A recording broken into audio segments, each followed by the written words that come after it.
여러분, 우리가 이 땅에 살아가면서 마음속에 갖고 있는 소망들이 잘 되는 것이고 복 있는 것입니다. 누가 보든지 복 있다, 누가 보든지 잘 됐다, 이제 그런 소리를 듣고 또 그렇게 살고 싶은 것이 사람들의 마음인데요. 희한한 것은 복 있는 길로 가지 않고 잘 되는 방향으로 가지 않고도 잘 되기를 바라는 모습을 보게 됩니다. 우리가 생각할 때에 그 길은 분명히 잘 되고 복된 길인데 사실은 좀 좁은 길입니다. 불편한 길이기도 하단 말이죠. 그래서 볼 때에 즐겁게 사람들이 찾지를 않습니다. 분명히 복 있는 길임에도 불구하고 내 생각에는 별로 복 있어 보일 것 같지 않기 때문에 그 길에서 주저하거나 또는 멈추거나 또는 돌아서는 경우들이 있더란 말이죠. 그런데 잘못된 길, 망한 길로 가는 길을 보게 되면 절대 망할 것처럼 보이지 않습니다. 여러분, 사기꾼들이 사기칠 때에 절대 사기치는 것처럼 사기치지 않습니다. 정말 잘 될 것처럼 이야기를 하는데 가다가 다 속는 경우들이 많거든요. 근데 그 길은 넓고 찾는 사람들이 많습니다. 그러니까 많은 사람들이 몰려가니까 복이 있는 것처럼 보이지만 그런데 실제로 가보게 되면 오히려 화가 되는 경우들이 있더란 말이에요. 예수님께서는 이런 현상을 지적을 하셨어요. 좁은 문으로 들어가라. 멸망으로 인도하는 문은 크고 그 길이 넓어 그리로 들어가는 자가 많고 생명으로 인도하는 문은 좁고 길이 협착하여 찾는 이가 적음이라. 우리가 잘 되기를 바라면은 잘 되는 길을 가야 되는데 잘 되는 길을 가지 않으면서 잘 되기를 바라는 거죠. 그럼 생각합니다. 좀 남들이 잘 살고 잘 먹고 편하게 사는 것을 보게 되면 복되다라고 얘기를 하게 되죠. 좀 뭔가 나보다 나은 환경, 처지, 조건을 갖고 있으면 복 있다. 그러니까 부러움을 가지고 살아갑니다. 비행기나 기차를 타더라도 또 택시를 타더라도 고급스럽게 가게 되면 부럽게 바라보죠. 나는 그냥 이코노미 타고 가는데 특별하게 1등석, 특등석을 타고 가는 걸 보게 되면 부럽습니다. 저기 한번 나도 타고 싶은데 그런 생각이 있단 말이에요. 그런데 아무리 좋은 좌석에 타고 간다 할지라도 목적지까지 도착하지 못하는 사람들이 있고요. 불편하게 갑니다. 좁게 갑니다. 그럼에도 불구하고 결국 목적지까지 도착하는 사람들이 있습니다. 그래서 누가 더 잘되고 누가 더 복된 것인가? 목적지까지 가봐야 하는 것입니다. 과정에는 잘 모르는데 거기까지 가봐야 알게 되는 거란 말이죠. 그래서 어느 길로 가는 것이 편한 길인가 이것을 찾기보다 내가 지금 어디로 가고 있는가 중요한 것이거든요. 평탄한 길로 가는 것을 부러워할 것이 아니라 바른 길을 가는 것을 우리가 부러워해야 된다는 말이죠. 이 땅에 살아가면서 편하고 좋은 길을 찾기보다도 내가 가는 그 길의 끝이 어디인가를 생각해야 된단 말이에요. 내가 가는 그 길의 끝이 정말 좋은 길인가? 이 끝이 좋은 길로 가야 우리가 복 있는 사람이 되는 겁니다. 그런데 우리가 잘 모르는 거예요.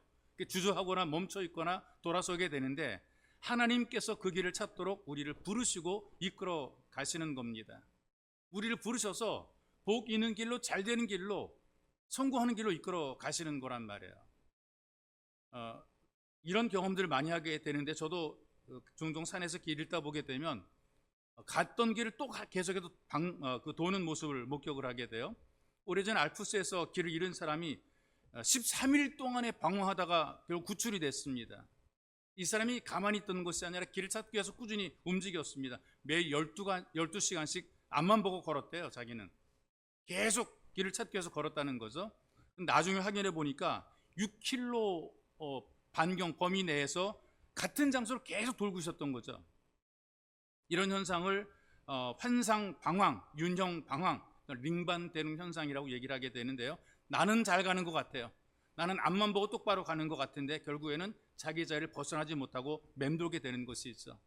여러분이 눈을 감고 겨울에 눈이 오게 되었을 때에 학교 운동장에서 길을 갑니다. 나는 똑바로 걸어간다고 똑바로 가는데 실제로 걸어가 보게 되면 삐뚤삐뚤 걸어간 그 발자국을 볼 수가 있는 거죠.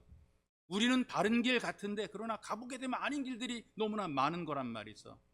실제로 이것이 사람들이 가는 길입니다. 자기 스스로 벗어나지 못하는 그 반경을, 내 울타리를 벗어나지 못해 계속해서 맴도는 겁니다. 하나님께서는 그런 이 인생의 연약감을 보시고 그들을 이끌어 내시는 겁니다. 벗어나도록, 늘 같은 자리 맴돌지 않고 벗어나도록 하나님 이끌어 가시는 거란 말이에요. 그래서 오늘 여러분과 함께 교도한 말씀을 보게 되면 하나님 이끌어 가시는 과정을 지금 우리에게 보여주는 거죠. 지금 이스라엘 백성들이 가나안 땅으로 향해 갑니다. 그 가는 길이 인생의 가는 길과 목적지가 같다는 것을 우리에게 알려주고 있는데요. 하나님께서 이스라엘 백성이 430년 동안 고대 이집트 제국의 노예 생활했었습니다. 근데 그들을 이끌어내셨어요. 그들을 이끌어내셔가지고 광야를 지나서 목적지로 가게 만들어 놓으십니다. 그들이 이끌어낸 이유가 한 두 가지 정도로 요약이 되게 되는데, 첫째로는 참된 예배자로 그들을 부르신 겁니다.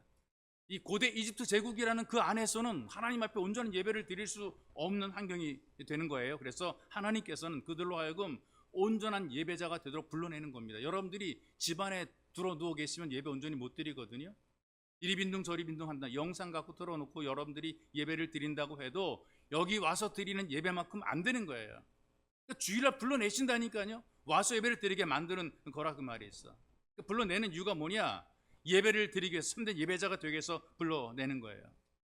왜 그런 애굽, 고대 이집트 제국에서 그들을 불러냈는가? 물질적으로는 풍부하죠.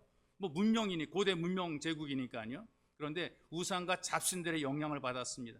해도 달도 다 별도 신이란 말이죠. 짐승도 신이고 심지어 곤충까지 신으로 섬기는 그런 민족, 그런 나라, 거기가 고대 이집트 제국이란 말이에요. 그 속에 들어앉아가지고 하나님께 바른 예배를 드릴 수 있는 환경이 안 되는 거예요. 시간이, 세월이 지나면 지날수록 예배를 드리는 삶이 어려워지게 됩니다. 문화와 습관과 모든 것들이 그들로 예배를 드리지 못하게 만들어 가는 거란 말이죠.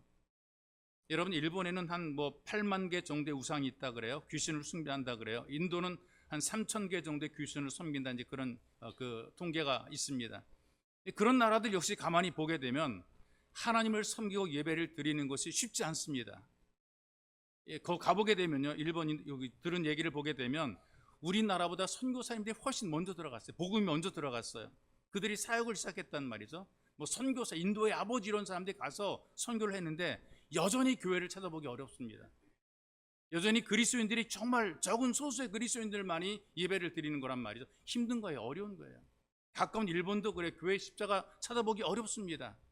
성도들이 모여서 한 5명, 6명, 10명, 15명 이렇게 모여서 예배를 드리는 거죠. 지금처럼 우리 한 5, 60명 예배를 드리면 그 일본에서는 대형 교회라 그래요. 그 정도로 일본이 모든 것에 발전했음에도 불구하고 신앙적으로는 쪼그러들어 있어요. 우리보다 먼저 복음이 들어갔어요. 먼저 선교사들이 들어가서 선교한 나라임에도 그렇습니다. 근데 지금 그 믿음의 조상인 그 아브라함의 아버지 데라가 살았던 갈대아 우르라고 하는 곳도요, 그 우상이 들끓던 지역이란 말이죠. 하나님께서 거기서 아브라함을 불러내잖아요. 불러낸 사람을 통해서 어떻게 하시는가? 예배를 받으시기 위해서 그들을 불러내신단 말이죠. 이스라엘 백성을 불러내신 것도 바른 신앙으로 바른 예배를 받으시기 위해서 그들을 불러내으신 것입니다. 그런 여러분, 우리가 이것을 통해 깊이 생각해 볼 것이 있습니다. 믿음이 좋으냐 나쁘냐, 신앙생활을 잘하냐 못하냐, 이게 보이는 기준으로 보게 되면 바로 예배입니다. 어떤 마음, 어떤 자세로 예배를 드리는가, 내가 예배 정말 진심인가, 예배에 진정성이 있는가, 이게 믿음이고 이게 신앙생활이라 그 말이 있어. 예배를 드릴 때에 이기적으로 예배를 드리는가, 나는 오직 하나님 앞에서 예배를 드리고 있는가, 하나님께 최선을 다하는 예배를 드리고 있는가, 몸만 나와 앉아 있는가, 이것이 우리가 신앙생활을 잘하는가 못하는가, 믿음이 좋으냐 나쁘냐 판가름하는 기준이 될 수가 있는 것입니다. 그런 의미에서 하나님께 드리는 예배는 성도의 의무일 뿐 아니라 모든 인생들의 의무가 되는 거예요. 우리는 피조물입니다. 하나님은 만물의 창조주이기 때문에 피조물인 우리가 창조주인 하나님께 예배를 드리는 것은 당연하고 마땅한 것이란 말이 있어. 그래서 마음이 있든 없든, 믿음이 많든 적든 예배를 드리는 것은 바로 성도의 가장 기본적인 의무가 되는 것이고요. 이런 의무를 별로 대수롭지 않게 생각하는 것은 하나님을 함부로 하는 거예요. 소위 말하는 막대하는 태도가 되는 거란 말이 있어. 여러분, 우리가 예배를 대충 드리고 제대로 드리지 않았다 그래서 천벌받는 것도 아니고 다리 부러지는 것도 아니란 말이죠. 그런데 그만큼 길이 아닌 다른 곳으로 가고 있다는 겁니다. 예배를 예배답게 여기지 않은 것은 하나님을 우습게 만만하게 보고 있는 거란 말이죠. 그러니까 보이지 않는 하나님의 태도가 어디에서 나타나게 되는가? 보이는 예배자의 태도에서 드러나게 되는 거예요.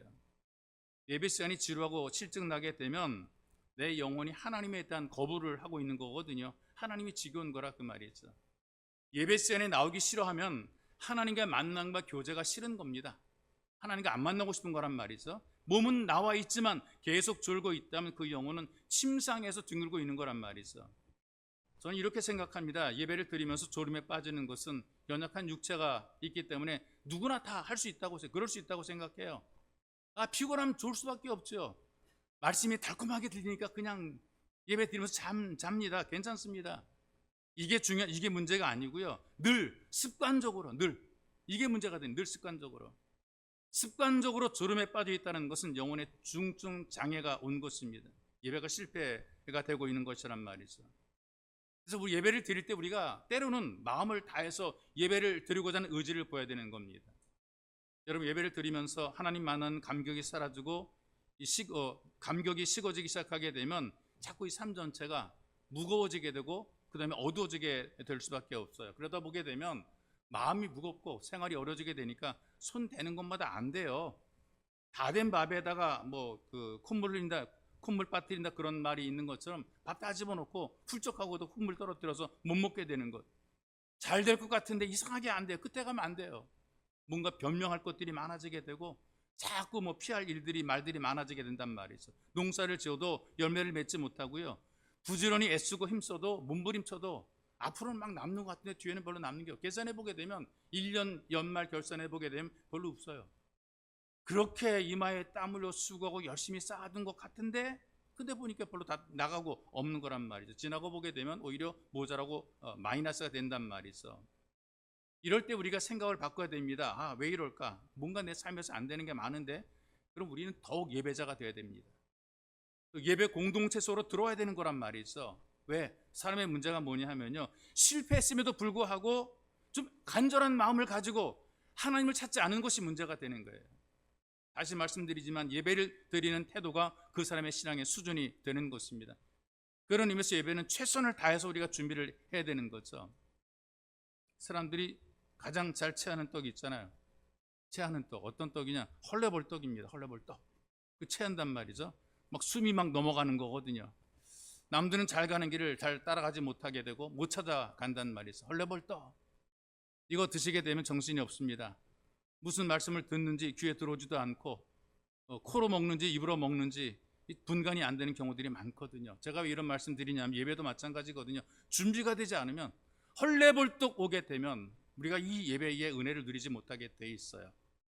우리가 와서 준비가 돼야 갈 길 알려줄 때 어떤 길로 갈 것인가 알게 되는데 이거 알려줘도 제대로 찾지 못하는 경우들이 많습니다. 그래서 예배를 위해서 우리가 기도하고 예배 순서지를 보고 미리 찾아놓고 은혜를 기대하는 마음을 가지고 임하는 것이 바로 복 있는 예배자의 자세가 되는 것이란 말이죠. 우리가 너무나 급하게 서둘러서는 안 됩니다. 익숙하게, 여러분 예배를 익숙하게, 왜? 순서가 이미 다 나오니까 익숙하게 기도로 준비하고 옷차림도 헌금도 성경 찬송도 다 미리미리 다 준비하고 예배를 드리는 것이 이것이 마땅하다, 이렇게 말씀을 드리고 싶은 거죠. 또 우리 예배는 정성으로 경건하게 드리는 것이 마땅합니다. 왜? 예배를 받으시는 분이 하나님이시거든요. 우리가 서로 얼굴 보러 온 것 아니거든요. 여기 동호회 아닙니다. 한영 예배 동호회 아니란 말이죠. 우리끼리 서로 얼굴 보고 서로 친하게 지내고 밥 먹고 이런 모임을 해서 우리가 모이는 것이 아니고요. 하나님 앞에 예배를 드리기 위해서 온 것입니다. 누구한테 잘 보이려고 우리가 온 것이 아니거든요. 하나님이 받으시는 예배를 드리기 위해서 우리가 하나님께 마음 문을 열어야 되는 것입니다. 그런데 이렇게 하나님 앞에서 우리 마음과 태도가 올바르지 못하게 되면 예배를 드리면 드릴수록 마음이 강팍해지게 되어 있습니다. 예배 드리는 태도와 마음이 올바를수록 예배를 자꾸 거듭 드리면 드릴수록 마음이 평안해지게 되고 안정이 되고 부드럽게 되죠. 예배를 드리면 드릴수록 편해지게 됩니다. 예배를 통해서 하나님을 만나고 경험하게 되어 있습니다. 그러니 우리가 절대로 예배를 소홀히 해서는 안 된다 얘기죠. 모든 예배는 다 중요해요. 대예배, 중예배, 수예배 있는 것이 아니고요. 낮 예배도 소중하고 오후 예배도 소중하다 그 말입니다. 하나님 백성은 예배를 통해서 하나님을 만나게 되고 하나님의 은혜를 누리게 되어 있습니다. 하나님과 친밀한 교제를 개인적으로 하게 되어 있단 말이죠. 그래서 성경에 보게 되면은 그 하나님과 우리의 관계, 성도와 그리스도의 관계를, 교회와 성도의 관계를 부부 관계로 비유를 해서 많이 소개한 것을 보게 됩니다. 근데 부부가 낮에 만나면 살만 나는데 밤에 만나면 별로 재미가 없습니다. 새벽에 만나게 되면 아주 지긋지긋하다고 이렇게 마음 먹고 있으니 이거 부부로서 이게 뭔가 문제가 심각한 거죠. 낮에 만나든 밤에 만나든 새벽에 만나든 이 부부라고 하는 것은 늘 함께 사는 관계, 함께 있는 관계, 늘 얼굴 보는 관계란 말이에요. 모든 예배도 마찬가지. 하나님 만나고 은혜 받기 위해서 경배와 찬양을 드리는 예배의 자리, 이게 모든 예배는 다 중요한 것입니다. 그래서 여러분들이 사람을 만나는 것보다, 어디를 가는 것보다, 돈 버는 것보다, 일하는 것보다 하나님과 만나는 예배를 우선으로 여길 줄 아는 이런 마음을 가지게 될 때에 우리가 참된 예배자가 될 수가 있는 것입니다. 이렇게 예배가 회복이 되게 되면 하나님과 관계 회복이 되게 되고, 하나님과 관계 회복이 되게 되면 그 다음에는 모든 일이 회복이 되는 거예요. 영혼이 잘됨 같이 범사가 잘되고 강건한 복을 누리게 되어 있습니다. 그래서 하나님께서는 예배를 받으시기 위해서 이스라엘을 애굽에서, 고대 이집트 제국에서 이끌어내어 그들을 해방시킨 겁니다. 그래서 그들은 광야를 가면서 텐트를 치고 움직이면서도 예배를 드렸어요. 이게 우리처럼 이렇게 편한 곳이 아닙니다. 그들은 늘 다니면서 텐트를 부셨다 세웠다 부셨다 세웠다 이렇게 하면서 예배를 드렸다는 말이죠. 그래서 여러분, 예배를 받으시기 위해서 우리를 불러내신 하나님 앞에 우리가 온전한 예배자가 되기를 간절히 소망합니다.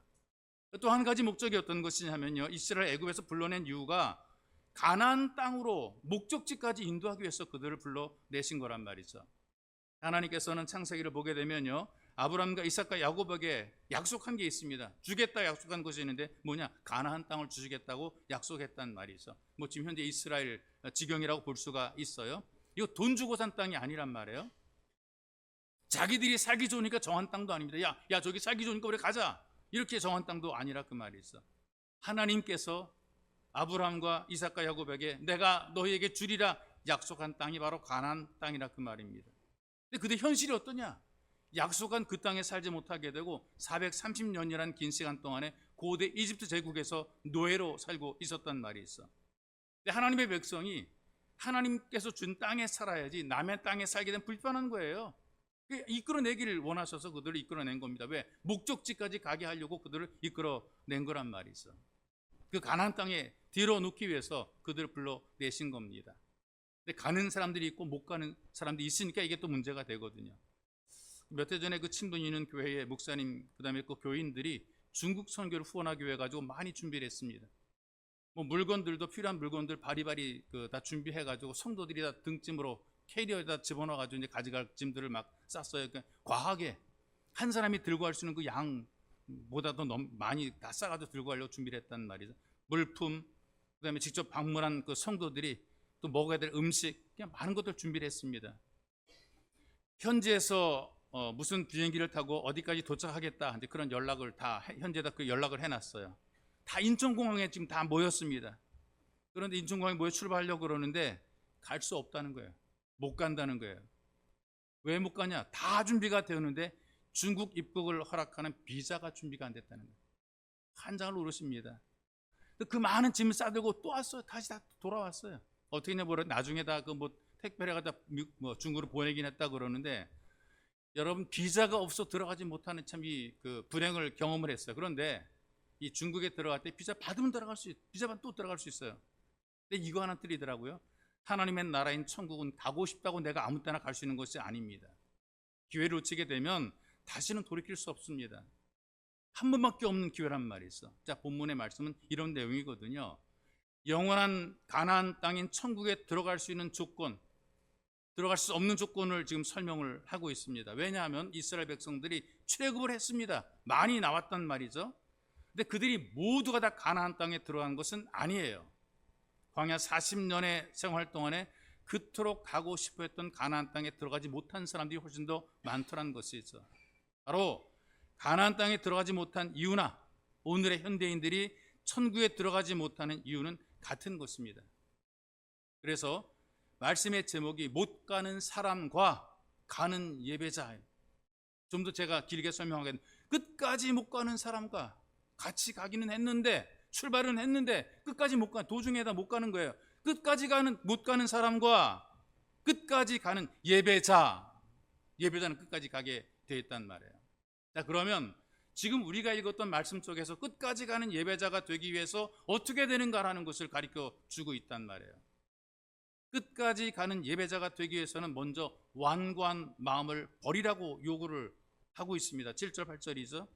그러므로 성령이 이르신 바와 같이 오늘 너희가 그의 음성을 듣거든, 하나님 말씀을 듣거든 광야에서 시험하던 날 거역하던 것 같이 너희 마음을 완고하게 하지 말라. 완고한다는 얘기는 마음이 굳어지는 것이고, 여름 벽창호 그런 말 하죠. 벽 같아, 무슨 말을 해도 안 듣고 튕겨내. 이런 말을 이런 사람이 있단 말이에요. 완고한 것이 그런 것입니다. 이 성경에 너희 마음을 강팍, 이전 성경은 너희 마음을 강팍하게 하지 말라 이렇게 번역을 했습니다. 그래서 강팍하다 또 완고하다 그 의미가 같은 뜻인데요. 굳어진다, 굳었다 그런 말이란 말이죠. 그런 의미가 있어요. 마음이 굳어진 것이죠. 길가와 같은 마음, 굳은 마음이란 말이에요. 닳고 닳아서 굳은 마음이 있어. 도무지 변화가 안 돼요. 어떤 말을 해도 받아들일 준비가 안 돼 있고 받아들이지 않고 다 튕겨낸다는 말이죠. 굳어진다는 것은 굉장히 안 좋은 증상입니다. 만사가 그렇단 말이죠. 생명이 있는 것이 굳어지게 되면 이건 완전히 안 좋은 거란 말이죠. 간이 굳어지게 되면 간경화예요. 폐가 굳어지게 되면 규폐증이나 폐 섬유증이 된단 말이죠. 피가 굳어지게 되면 심장병이 되는 것이고요. 뇌졸중이 오게 돼 있단 말이죠.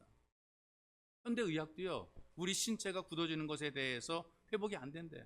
한번 굳어지는 것은 회복이 안 된다는 얘기죠. 여러분 죽은 분들을 예배를 통해서 죽은 분들을 보게 되면 또 그리고 여러분들이 입관 예배를 드릴 때 가서 소천하신 분들의 모습을 보게 되면 돌아가신 분들은 굳어 있습니다. 완벽하게 굳어 있어요. 모든 게 굳어 있단 말이죠. 죽음은 다 굳어지는 것입니다. 어느 정도 시간이 지나게 되면 이 굳어져가지고 안 움직이니까 부러뜨려가지고라도 만드는 모습을 보게 돼요. 마음도 마찬가지입니다. 마음이 굳어지게 되니까 안 들어요. 안 움직인단 말이죠. 이렇게 굳어진 사람들은 가나안 땅에 이르지 못하게 된다라고 얘기를 해요. 우리가 이제 살아가면서 착한 사람이라고 얘기를 해요. 저 사람 참 선해. 법 없이도 살 사람이야. 그런 말들을 많이 하는데 그렇다면 마음이 부드러운가? 그렇지 않은 경우도 꽤 많다는 거죠. 착해 보이고 선한 일을 하는 사람들 가운데도 완고하고 강팍한 분들이 꽤 많이 있습니다. 왜? 자기 생각만 갖고 있어요. 고집이 굉장히 센 분들이 있어요. 내가 하는 게 선해. 내가 하는 게 옳은 거야. 다른 얘기는 저를 안 듣고 남들이 볼 땐 선해요. 그러니까 그것만 계속 남들이 말은 안 들어요. 받아들이는 척하지만 그러나 결코 받아들이지 않습니다. 그래서 이런 분들이 신앙생활을 할 때 어떻게 하느냐? 잘 듣는 것처럼 생각이 되는데 결론은 자기 소견에 좋은 대로 살아갑니다. 예 하지만 자기 마음대로 살아가는 거예요. 대답만 예 하고 자기 마음대로 살아가는 거예요. 그러니 거기에 무슨 하나님의 역사가 있겠습니까? 역사가 안 나타난다 그 말이죠. 한국통신지사장으로 미국에 있던 부부가 있는데요. 아내가 예배 시간에 졸기로 아주 유명했던 분입니다. 주일 예배, 구역 예배, 심지어 송별 예배 할 때까지도 앉아가지고 졸았다 이렇게 얘기를 하더라고요. 언제까지는 생생하냐? 찬송하고 기도할 때까지는 생생했다 그래요. 찬송할 때, 기도할 때까지는 괜찮은데 설교만 딱 시작되게 되면 1분 지나서 눈이 감게 되고 고개가 떨어지게 되고 그리고 설교 또 끝나는 순간에 정신이 확 들어오는 거예요. 목사님이 관찰해 보니까 자기 집에서 구역 예배를 드리는데도 졸고 있다라는 거죠. 하나님 말씀을 들으면서도 관심도 없고 깨닫지 못하는 사람의 마음, 굳어진 마음, 이게 완고한 마음이 되는 거란 말이에요. 이런 마음을 누가 갖고 있었는가? 광야를 지나던 이스라엘 백성들의 마음이 이런 마음이었다는 얘기 있어. 이들은 하나님의 능력을 직접 체험한 사람, 눈으로 본 사람들이란 말이죠. 하나님이 내린 만나를 직접 먹어본 사람. 우리는 구경도 못하고 그냥 들어보기만 했는데 어떻게 생긴지도 모르는데 말만 들었는데 그들은 직접 자기들이 보았고 먹었던 사람들이란 말이에요. 하나님이 내려주는 메추라기를 통해서 고기도 먹고 자랐던 사람들이죠. 바위에서 샘이 터져서 물을 마신 사람들, 기적을 체험한 사람들이죠. 요즘에도 사람들 가운데 이렇게 기적을 보여주면 믿겠다. 여러분 기적 본 사람 많거든요. 그래도 안 믿는 사람은 죽어도 안 믿어요. 이스라엘 백성들은 기적을 본 사람들입니다. 자기가 누린 사람들입니다. 그래도 안 믿어요. 먹고 마시는 것 때문에 원망 불평해요. 날씨가 좋고 나쁘다는 것 때문에 원망 불평해요. 시간이 지날수록 마음이 완고해지고 강팍해지게 됩니다. 마음이 완고해지게 되면 강팍해지게 되면 두 가지 현상이 나타나게 되는데 하나는 하나님을 원망합니다. 왜 우리를 이끌어내서 애굽에 무덤이 없어 우리를 이끌어냈는가? 우리를 왜 죽이려고 하는가? 막 원망 막 해요.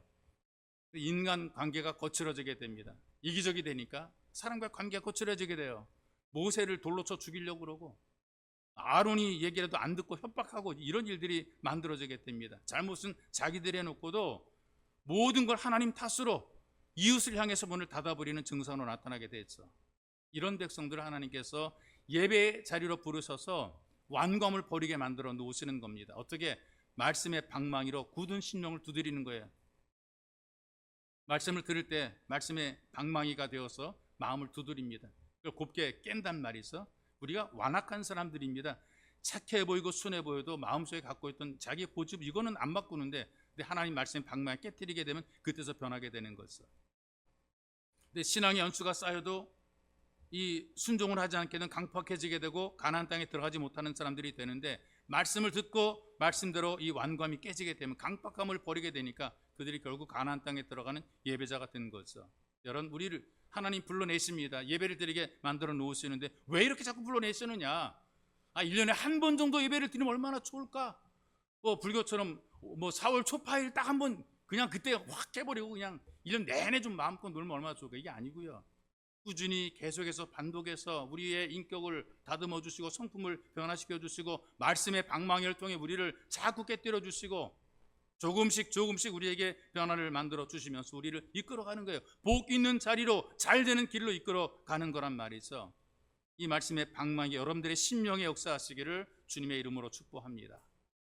또 끝까지 가는 예배자가 되기 위해서 미혹에 빠지지 말아야 됩니다. 10절에 보니까 그들이 항상 마음이 미혹되어 내 길을 알지 못하는도다 그랬어요. 항상, 그것도 그냥 보통 항상 마음이 미혹되어 내 길을 알지 못하는도다. 하나님이 진노했다 이렇게 얘기를 한단 말이죠. 11절에 보니까 그들은 내 안식에 들어오지 못하리라 선포를 했단 말이에요. 미혹에 빠지게 되니까 안식에 들어가지 못한다는 얘기는 천국에 들어가지 못하는 것, 구원받지 못하는 것을 얘기합니다. 끝이 안 좋아지는 것을 얘기한다는 말이죠. 그러면 미혹을 이겨내게 되면 어떻게 하는가? 들어간다는 얘기죠. 모든 미혹들은 전부 다 매력 있고 좋아 보입니다. 최초의 미혹을 할 때 이 사탄이 세 가지로 미혹을 했어요. 아담과 하와를 미혹할 때 그 미혹은 역사를 계속 넘고 지금도 계속 이 지구의 종말이 올 때까지 이 미혹은 계속해서 있을 겁니다. 그 어떤 것인가? 먹음직하고 보암직하고 탐스럽게 보이도록, 자랑스럽게 보이도록 했다는 거죠. 이게 육신의 정욕이고 안목의 정욕이며 이생의 자랑이죠. 육신적으로 인간의 욕망이 있습니다. 또 안목의 정욕이 있어요. 눈으로 보는 것 다 내 것 만들고 싶고요. 그 다음에 자랑스럽고 좀 자랑하고 싶지요. 탐스럽게 보이는 것들 내 것으로 만들고 싶어요. 이런 유혹들은 처음에 아담을 유혹했던 이 사단의 미혹은 지금도 계속될 것이고 앞으로도 계속될 것입니다. 패턴은 똑같은 패턴이에요. 이 세 가지 방법을 통해서 계속 미혹이 있더라 그 말입니다. 그래서 만사의 모든 것들, 모든 미혹들은 전부 다 이렇게 먹음직하고 보암직하고 탐스럽게 보이게 만들어 놓습니다. 여러분 우리 주변에 보게 되면 지금도요, 그 많은 그 미혹들이 먹는 것 때문에 미혹당하는 경우들이 굉장히 많거든요. 술도 먹는 것이고 마약도 먹는 것이고 눈에 보이는 것 때문에 또 유혹에 넘어가는 경우들이 많이 있습니다. 꽃뱀은 남자를 유혹하고 꽃나무는 여자를 유혹을 하고요. 다 눈으로 볼 때 멋지기 때문에 안목의 정욕이라고 얘기를 하게 되죠. 한때 그 제천이 발칵 뒤집혔던 때가 있습니다. 6.25 때 난리는 난리도 아니었다 막 그래요. 20대 후반의 그 젊은이가 군에서 에이즈 판정을 받았습니다. 의병 제대를 했어요. 근데 이 사람이 그 여자들의 속옷을 수집하다가 또 걸렸네요. 변태로 걸린 겁니다. 참 이게, 그런데 문제가 뭐냐면 그거 변태로 걸려서 자기가 그 감옥살이 하는 건 문제가 아니고요. 6년 동안의 택시기사로 일하면서 70명 정도 여자를 만나서 에이즈를 전염시킨 겁니다. 노래방 도우미, 주점, 종업원 비롯해서 가정주부까지 제천이 온통 공포에 빠진 적이 있습니다. 자기도 에이즈인 줄 모르고 또 다른 사람에게 전파하고, 이 미혹에 빠진 무서운 결과란 말이죠. 속인 자나 속은 자나 전부 다 미혹의 결과란 말입니다. 어떤 수녀가 딱 택시를 잡았습니다. 근데 이 수녀가 미모가 아주 굉장히 좋은 미모를 갖고 있는 수녀입니다.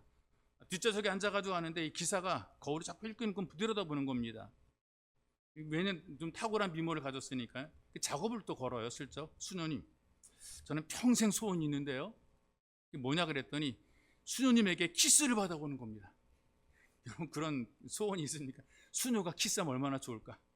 수녀가 대답을 했어요. 당신이 카톨릭 신자이고 독신이라면 내가 해줄 수 있다 그래서 기사가 어린다. 나는 카톨릭 신자입니다. 난 독신입니다. 그래요? 그러니 수녀가 기사에게 열정적으로 키스를 해줬어요. 이 수녀의 키스를 받은 운전기사가 갑자기 울음을 터뜨립니다. 수녀님 용서해 주세요. 사실은 제가 거짓말했습니다. 고해성사죠. 저는 결혼도 했고 유대인입니다. 수녀가 아무렇지 않게 대답합니다. 괜찮아요. 나도 남자거든요. 지금 수녀로 분장하고 가면 무대에 가는 길입니다. 여러분 미혹에 빠지니까요 서로 속고 속아요. 길이 아닌 길을 간다 그 말이 있어. 어떤 사람들은 세상의 즐거움, 재미라는 유혹에 빠져서 믿음을 지키지 못하는 경우들이 꽤 있습니다. 예배를 드려도 마음은 콩밭에 가는 경우들이 많거든요. 빨리 끝나고 만나러 가야 되고요. 먹으러 가야 되고요. 놀러 가야 되고요. 어떤 때 예배가 아예 포기되기도 하죠. 뭐 오늘만 주일이냐? 일주일마다 한 번씩 오는 것 주일이지. 예배보다 재미있는 일, 사람 취미를 따라가는 경우들이 많습니다. 재미있거든요. 사람들은 재미를 따르게 돼 있습니다. 중학교 2학년 학생이 불을 질러 가지고 사무실 한 4평 그다음에 직비를 다 태웠습니다. 같은 업체에 한 4군데를 돌아다니면서 불을 질렀던 거예요. 그러니까 이게 너무 습관적으로 하게 되니까 경찰에 잡혔습니다. 불을 낸 이유를 물었더니 이 아이가 이렇게 얘기를 합니다. 소방차가 달려오는 것이 너무나 재미있어 불을 질렀다 그랬어요. 재미의 미혹이 된 것이란 말이죠. 재미있으면 멈추고 재미없으면 떠나게 돼 있습니다. 재미있으면 좋은 것이고 재미가 없으면 나쁜 것이 됩니다. 인기 있는 친구 어떤 친구냐? 착한 친구가 좋은 친구가 아니고요. 재미있는 친구가 좋은 친구라 이렇게 얘기를 합니다. 예배도 마찬가지란 말이죠. 재미있는 곳을 찾습니다. 재미있게 만들어주기만 하면 이단과 사이비도 다 문제가 없는 거예요. 여러분 지금 그 이단과 사이비들이 굉장히 많단 말이죠. 정명석이라든가 신천지라든가 그런데도 홍보하는 영상을 보세요. 뭐 하나님 어머니라 그런 뭐 하나님의 교회도 있고 그런데요. 그런 데서 한 거 보게 되면 정말 재밌습니다. 불러다 놓고 아주 재밌게 흥나게 만들어줘요. 먹고 마시고 놀고 춤추고 운동하고 이렇게 만들어주는 거예요. 재밌단 말이죠. 근데 거기에 많이 미혹을 되는 거란 말이에요. 그래서 미혹이라는 것이 초기에는 별 문제가 안 되는 경우들이 많습니다. 그런데 시간을 끌고 여유를 주게 되면 눈동이 좀 커지게 돼 있어요. 처음엔 잘 몰라요. 미혹인지 아닌지 모르는데 빠지다 보게 되니까 너무나 커지게 돼 있단 말이죠. 하나님이 어디 있냐, 뭐 천국을 보았냐, 믿어도 소용없다, 이런 유혹을 이기지 못하게 되고 결국 가나안 땅에 못 들어가게 되는 겁니다. 이 미혹에 빠지지 않고 미혹을 이겨내고 극복하게 되면 우리가 하나님 앞에 가는 가나안 땅의 목적지까지 가는 예배자로 살게 되어 있습니다. 여러분들이 뜻을 정하고 마음을 정할 필요가 있다는 얘기죠. 어느 순간에 결단할 필요가 있는 거예요. 죽으면 죽으리라 결단할 필요가 있는 거예요. 마귀가 예수님을 시험을 했지 않습니까? 마귀가 장시간 입술을 하지 않았습니다. 빌미를 준 것이 하나도 없습니다. 유혹하잖아요. 마귀가 예수님에게 유혹한단 말이죠. 그때 예수님께서 딱 3마디 말씀했어요. 떡으로만 사는 것이 아니고 하나님 말씀으로 살아가야 된다. 뭐 뛰어내리라 그때 하나님을 시험하지 말아라. 내게 절해라. 사탄아 물러가라. 딱 끝내버렸어요. 뭐 같이 뭐 논쟁하고 이런 거 그냥 딱 결단 딱 끝내버렸단 말이 있어. 예수의 이름으로 모든 미혹을 극복하고 영원한 가나안 땅에 도달하는 예수 가족이 되시기를 주님의 이름으로 축복합니다. 또 끝까지 가는 예배자가 되려면 끝까지 믿어야 되는 거. 끝까지. 12절의 말씀 보십시다. 형제들아 너희는 삼가 혹 너희 중에 누가 믿지 아니하는 악한 마음을 품고 살아계신 하나님에게서 떨어질까 조심할 것이요. 이 말씀 가운데 중요한 게 뭐냐 하면요, 믿지 않는 것을 뭐라고 표현하는가? 악한 마음이라고 표현하는 것을 보게 돼요. 악한 마음.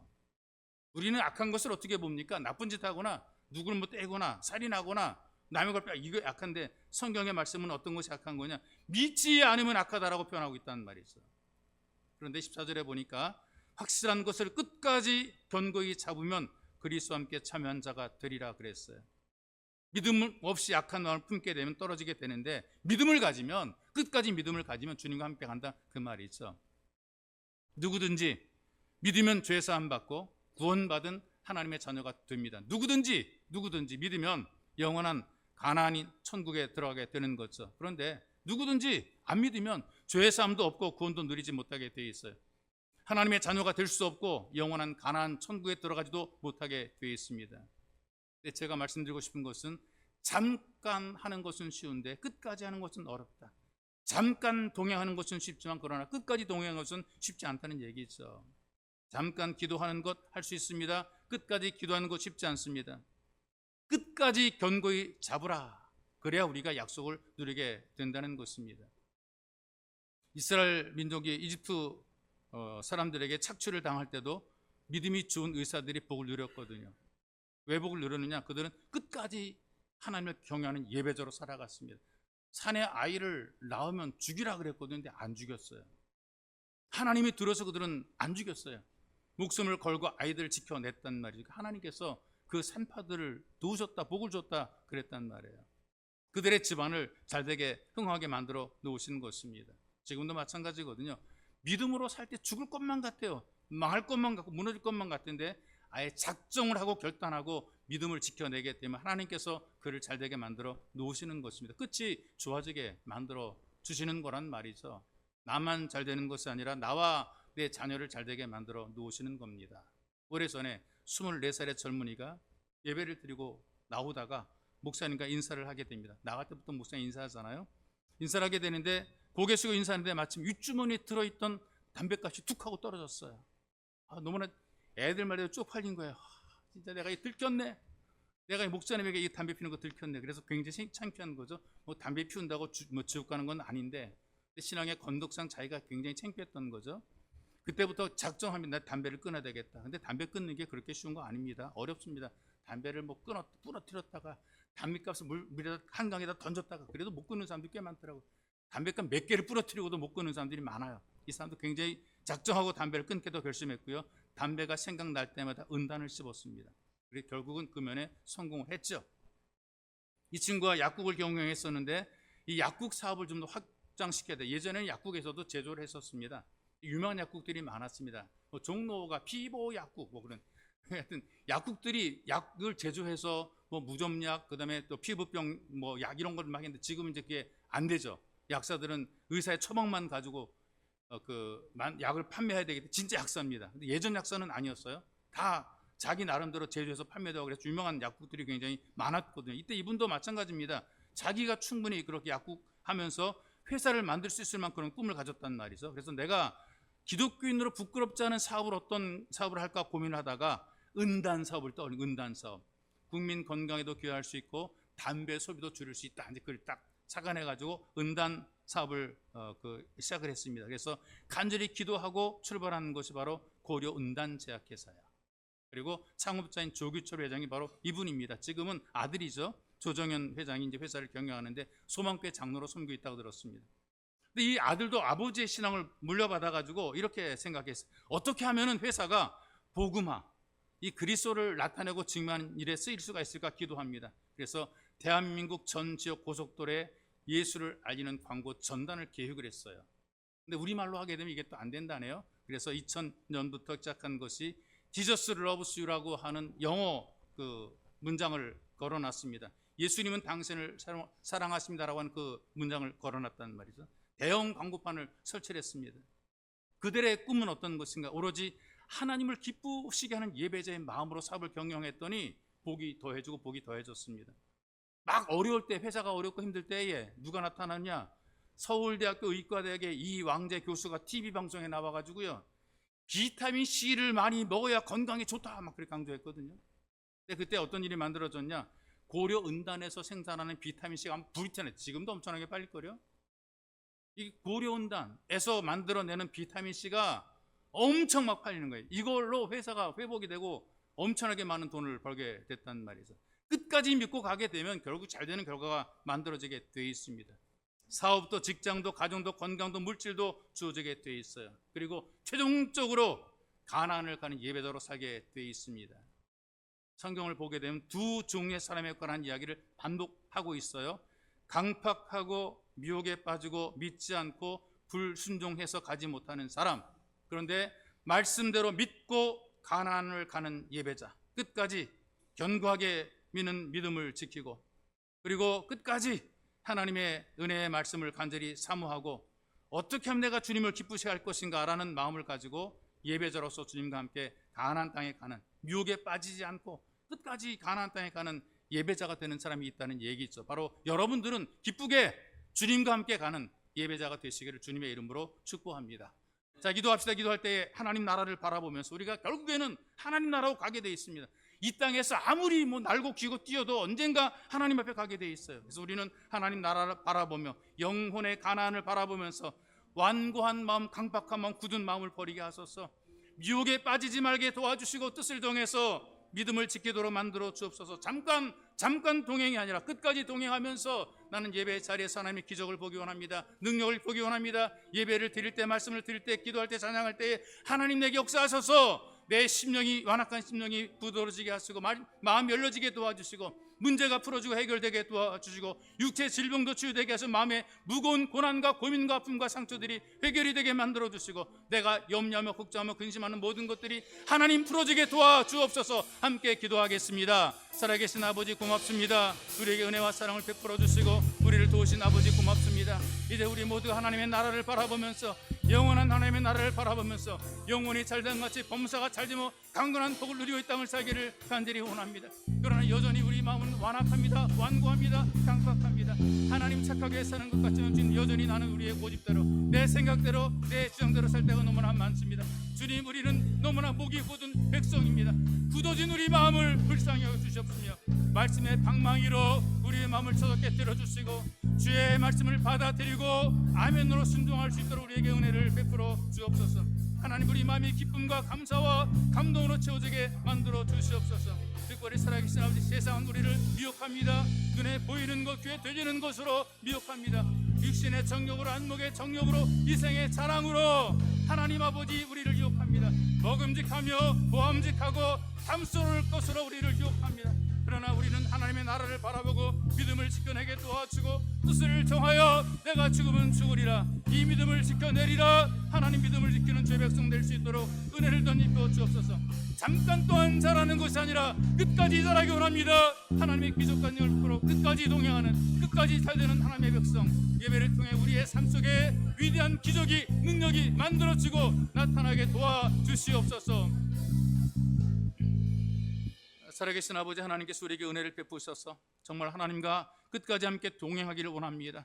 우리의 완고함과 강박함을 버리게 도와주시고 눈에 보이는 것, 귀에 들리는 것, 특별히 육신의 정욕, 안목의 정욕, 유성의 사랑에 빠지지 말게 도와주시며 뜻을 정하여 믿음을 지켜내게 만들어주시고 한때만 잠깐 동안만 주님과 동행하는 것이 아니라 처음부터 끝까지 주님과 동행하리라. 두 눈에 흙이 들어갈 때까지 주여 이 땅에 주님과 동행하고 하나님 나라에서 함께 주님과 함께하리라. 이 믿음을 가지고 우리가 길을 걷게 도와주시며 예배의 자리 속에서 기도하고 찬양 속에서 하나님 말씀을 기꺼이 순종하던 우리 마음, 우리의 삶이 하나님의 기적이 나타나게 만들어 주옵소서. 육신의 질병도 치유되고 무거운 짐들도 다 사라지게 도와주시고 우리가 염려 근심하는 그 모든 것들이 풀어주고 해결되는 기적, 응답의 능력을 체험하는 복이 있는 예배자가 되게 도와주옵소서. 보배로우신 예수님의 이름으로 기도하옵나이다. 아멘.